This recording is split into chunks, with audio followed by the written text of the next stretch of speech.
Divoxradio.com. Conversaciones sobre innovación, ciencia y tecnología.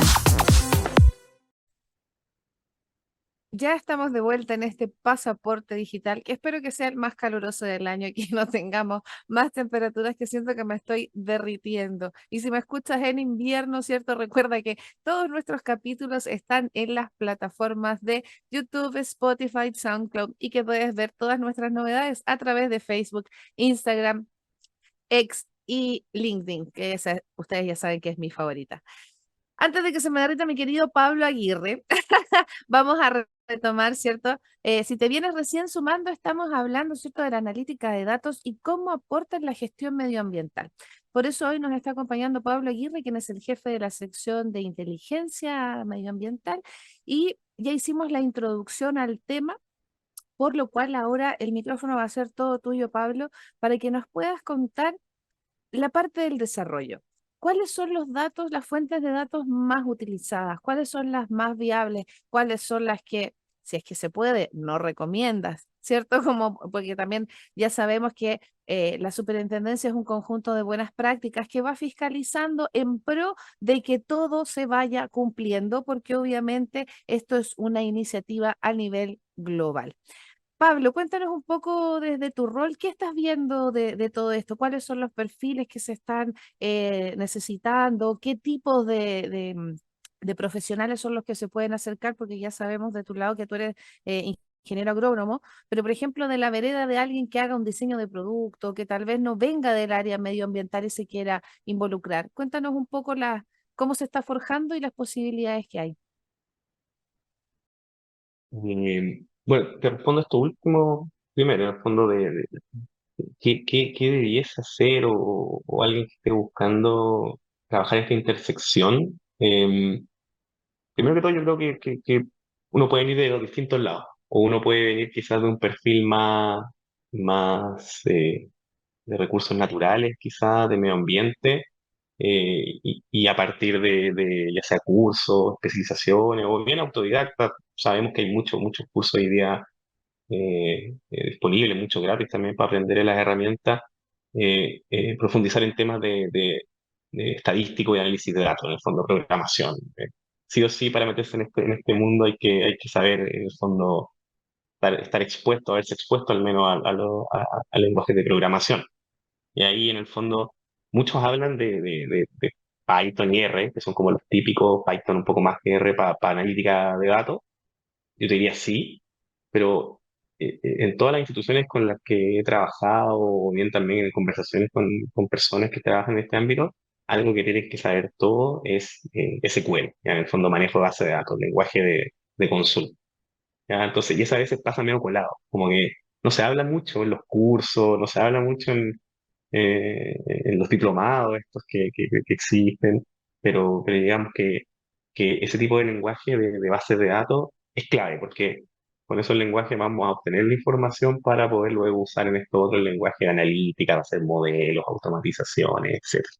Entonces, yo diría que eso es una habilidad que, como te digo, claramente la gente que viene del área de tecnología la va a tener un poco más, la va a tener más trabajada, pero yo mismo, que vengo del área más de recursos naturales, cuando en el agrónomo de formación, eh, se puede, ¿ya? En el fondo uno puede obtener esas otras skills. Y por otro lado, en el fondo, si es que alguien viene más del área de tecnología y no necesariamente de las ciencias ambientales, bueno, obviamente tratar de entender un poco o harto sobre política y gestión ambiental. Y en ese sentido también instituciones nuevamente como el Ministerio, la Superintendencia, el SEA, no solamente son buenas y hacen la pega relacionada a sus objetivos ambientales, sino que también hacen mucha pega de, de educar a la ciudadanía. Entonces, las mismas páginas de estas instituciones son súper buenos repositorios de información para poder aprender sobre temas ambientales. Si es que alguien que no conoce nada de temas ambientales, o bien poco, o bien alguna arista, quisiera aprender. En ese sentido, las instituciones tienen ese doble rol. Y entrando, y acá lo voy a vincular un poco con la primera pregunta que hacías en este bloque, algo que está súper, fondo, ya está instalado, pero pero creo que tiene todavía mucho por explotar. Entonces yo recomiendo que la gente interesada en estos temas particulares, y esto sí es muy, muy especial para temas ambientales, se meta en los temas de análisis geoespacial y en particular el uso de imágenes satelitales.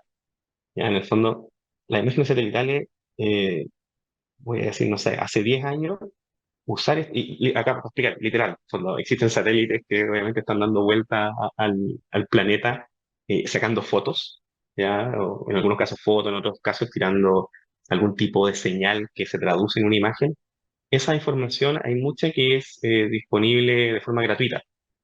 ¿Cuál es el gran problema? Es que hace, ponle 10 años, manejar esa información era muy difícil.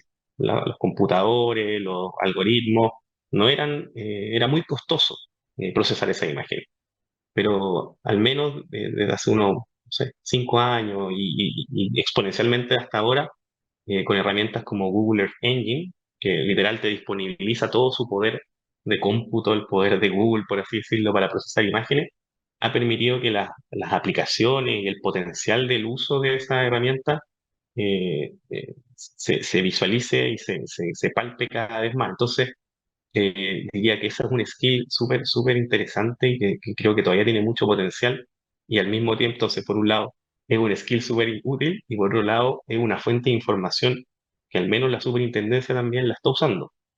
Ahí para vincularlo al trabajo que hace la superintendencia y profesionales de la sección de inteligencia en particular, eh, hay toda una pega a través del uso de imágenes satelitales para, por ejemplo, analizar el posicionamiento de los centros de engorde de salmones. ¿Ya? Los centros de engorde de salmones muchas veces, o la mayoría, están ubicadas en los fiordos del sur, lugares súper difíciles de acceder.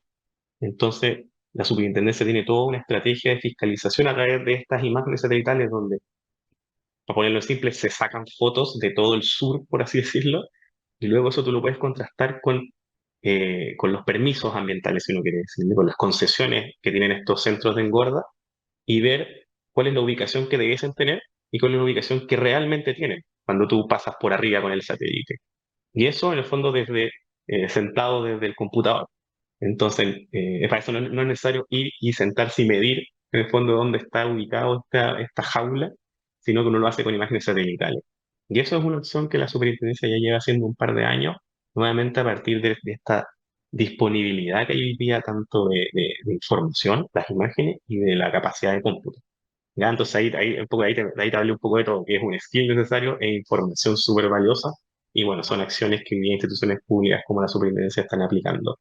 Y ya en dos otras habilidades para alguien que trabaja, y quizás esto es más amplio de lo que sería para la intersección entre medio ambiente y tecnología. Bueno, obviamente comunicación, ya en el fondo, y en particular para los que somos un poco más dedicados a los datos, que a veces uno se enamora de sus datos y su algoritmo y su código. Eso siempre hay que traducirlo en algo. Hay que traducírselo a personas que no necesariamente entienden ese lenguaje, y está bien en el fondo porque no es su pega entenderlo. Entonces, ¿cómo comunicar los hallazgos? ¿Ya? ¿Cómo comunicar un resultado a audiencias no técnicas en lo tecnológico, digamos? Pueden ser técnicas en otras cosas, pero en el fondo ahí hay una pega súper importante y ese es un desafío constante también, quizás vinculándolo a lo que hablábamos en el primer bloque, y que es algo que siempre es muy valorado en las instituciones. Si me permites uno último, también para los que no venimos del área formal, tecnológica o de informática, etcétera, eh, yo creo que un skill que es súper necesario y útil y que al menos yo lo veo en el día a día, todo lo que es documentación de la pega que uno hace.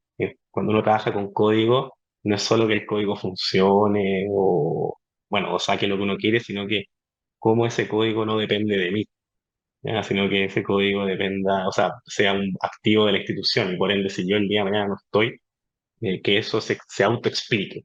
Y eso es mucho más allá de saber programar, mucho más allá de saber, en este caso, por ejemplo, para temas ambientales, el conocimiento de la política, sino que digamos que es una forma de trabajo. ¿Ya? En el fondo, ocupar sistemas para documentar o documentar el mismo código, ocupar repositorios de código, ahí quizás a algunos les sonará GitHub y cosas de ese tipo, en fin. ese último es algo que uno ya quizás se da cuenta cuando está ya metido con las manos en la masa, y ya lleva años de proyectos y se mira para atrás lo que uno hizo hace 3 años y se chuta. Eh, Hubiese sido bueno haber dedicado un poco de tiempo a documentar esto. Así que te hago un resumen porque dije, habilidades, estadística, conocimiento ambiental, el tema de imágenes en particular, imágenes satelitales, yo encuentro que es un área que tiene todavía mucho, cada vez va a sonar más, ya suena mucho, va a sonar más, comunicación, y este tema de la documentación. Seguro hay algunas cosas que se me van, pero bueno, eso diría que son las que veo así a la par. Es fantástico todo lo que aborda, porque obviamente, como todas las soluciones deben ser integrales, deben ser en un 360, ya está súper instaurado en todo en nuestro pensamiento, que las economías lineales, ¿cierto?, ya están obsoletas y que todo lo pensamos en circular, en sustentable. Entonces, estamos también para los que somos un poquito más grandes, reeducando, y los que son más jovencitos están viendo estas posibilidades, ¿cierto? Como un futuro más real. Y es por eso de que tú nombraste tantas cosas, se nos vienen a la cabeza algunas preguntas que yo sé que nuestros auditores también las quisieran expresar. Por ejemplo, ¿cómo está compuesto, ¿cierto? El equipo de inteligencia ambiental, ¿cierto? ¿Cómo es un día a día? ¿Llegan solamente a ver imágenes, se llegan solamente a hacer reportes, salen a terreno? Cuéntanos un poco cómo es la versatilidad del trabajo que ustedes desarrollan. Sí, bueno, ahí la superintendencia y ahí todos se pueden meter a su página y ver la orgánica. Eh, eh, digamos que hay dos áreas principales para ir de lo más general. Yo te mencionaba al principio que la superintendencia fiscaliza y sanciona. Entonces existe una división de fiscalización y una división de sanción. Y además de otros departamentos y oficinas, existe me parece bueno, existe el Departamento de Seguimiento e Información Ambiental. Y en ese Departamento de Seguimiento e Información Ambiental está la sección de Inteligencia Ambiental, que es una de las 4 secciones que existen. ¿Ya? También está la sección de Desarrollo que había mencionado, está la sección de Administración y Gobernanza de Datos, y está la sección de Infraestructura y Redes. Y en la sección de Inteligencia Ambiental hay 3 equipos que conforman esta sección. Uno es el equipo de inteligencia de negocios, otro es el equipo de geoinformación y el tercer equipo es el equipo de IoT. Lo de las imágenes que mencionaba corresponde al trabajo que hace principalmente o en esencia el equipo de geoinformación. ¿Ya? Entonces este es el equipo especializado en esa pega principalmente, y también, por ejemplo, en hacer temas como los vuelos de los drones que se ocupan para sacar imágenes en terreno. Eh, por el lado de IoT, eh, la superintendencia es una institución que ha implementado toda una estrategia de conexiones en línea con los titulares, ¿ya? Con los regulados, en el fondo conexiones que automáticamente traspasen datos desde las operaciones, las distintas acciones que hacen los regulados a la superintendencia. Entonces hay un equipo dedicado en el fondo y experto en todo lo que es los sensores, también las arquitecturas que soportan esto. Ahí hay un fuerte trabajo con los temas cloud. Y el tercer equipo que existe es el de inteligencia de negocios, que es un equipo un poco más amplio, en el que un poco toda la data disponible dentro de la superintendencia, tanto de los procesos internos como de la que se pueda capturar por distintas fuentes, eh, hace desde disponibilizar esta data, utilizarla para calcular indicadores, eventualmente trabajar con modelos, eh, etcétera, etcétera. En el fondo, un poco más lo clásico que uno pensaría de un área de BI o de Data Science. Eh, entonces, esos son más o menos los 3 equipos. Y el día a día, bueno, ahí obviamente depende del día, pero claro, son trabajos bien, bien vinculados a proyectos que se llevan en el fondo. Cada equipo lleva sus proyectos relacionados a distintas necesidades que tiene la institución o bien oportunidades que la sección o el departamento encuentre. Y también mucho también como área que se hace cargo de manipular, por así decirlo, o de dirigir los datos hacia los distintos demandantes. Hay harta pega también de requerimientos de información, de requerimientos de estudios, de análisis, etcétera, que ahí dependiendo del ámbito lo aborda alguno de estos tres equipos. Eh, Eso era algo que ha ido parece. Tener mascotas es peligroso cuando tienes una tril en el computador. Ya. Pero, Creo que lo, pero alcancé a completar me la echaste al conversa. agua, claro, pero me echaste al agua porque nadie se había dado cuenta de que tú Ah, estabas hablando súper intensivamente, pero bueno, un chasco, le ha mira, pasado te siempre. ¿A eché el quién no agua. le resta entender? Oye, nos quedan 3 minutitos antes de tener que despedirte, no sin antes agradecerte, ¿cierto? Todo lo que has conversado con nosotros y la cercanía que has tenido para poder entregarnos la información. No te puedes ir sin recomendarnos una serie, un libro, una película que te inspira, que te queda tiempo entre tu vida, tu trabajo y el doctorado. ¿Haces algo ahí para inspirarte, algún autor, algo? Sí. Eh, Justo ahora empecé a releer un libro que leí hace varios años y que creo que es bien interesante para estos temas que estamos hablando y un buen complemento para el tema analítica que se llama Natch, ¿ya? Que es de Richard Thaler y se me olvidó el segundo autor, que son dos profesores de la Universidad de Chicago, que básicamente hablan de temas relacionados a ciencias del comportamiento, a behavioral economics, economía del comportamiento, que básicamente son conceptos que nacen de la psicología, pero que se aplican a distintos ámbitos de cómo usar el diseño, por ejemplo, de políticas públicas eh, para incentivar a través del propio interés de las personas que se cumplan ciertos objetivos. El caso típico que dicen es, por ejemplo, en el supermercado, poner las frutas en vez de ponerlas abajo, ponerlas a altura del ojo. ¿Ya? Entonces, eso es un nudge, ¿ya? En el fondo, algo que yo hago un diseño leve, en que yo no le digo nada al que estoy interviniendo, pero de alguna forma hago que haga lo que yo quiero. En este caso, por ejemplo, es comer comida así. Y ahí este libro está lleno de ejemplos, está lleno de ejemplos que tienen, de hecho hay un ejemplo de temas ambientales, aplica mucho al tema ambiental, y como decía, hay una lista que tiene que ver con la economía del comportamiento, que es todo el estudio empírico, por ende el uso de datos que se generan o sea, que se usan para poder estudiar este tema. Entonces, ese libro, Nach, súper bueno. Algunos de los autores se ganó el premio Nobel por esas investigaciones, así que se los recomiendo. En español creo que se llama un empujón o algo como un empujón, algo así. Pero en inglés, Nudge, Nudge. Lo vamos a dejar también publicado en LinkedIn, en donde está, ¿cierto?, la transmisión en vivo de nuestro querido pasaporte digital. Ha sido un placer conocerte, escucharte y aprender también de los desafíos que están teniendo, ¿cierto?, en la ingeniería, perdón, en la inteligencia ambiental. Así que muchísimas gracias por acompañarnos y el último minuto para que sea un pequeño mensaje inspirador a nuestros auditores que siempre están buscando capacitarse y ser un buen recurso, ¿cierto?, para el desarrollo de nuestro país. Eh, bueno, primero de todo agradecer la invitación nuevamente y para la gente que está escuchando, eh, recursos de aprendizaje está lleno, ¿ya? Entonces, los invito a que busquen en el fondo, a que sean curiosos si les interesan estos temas.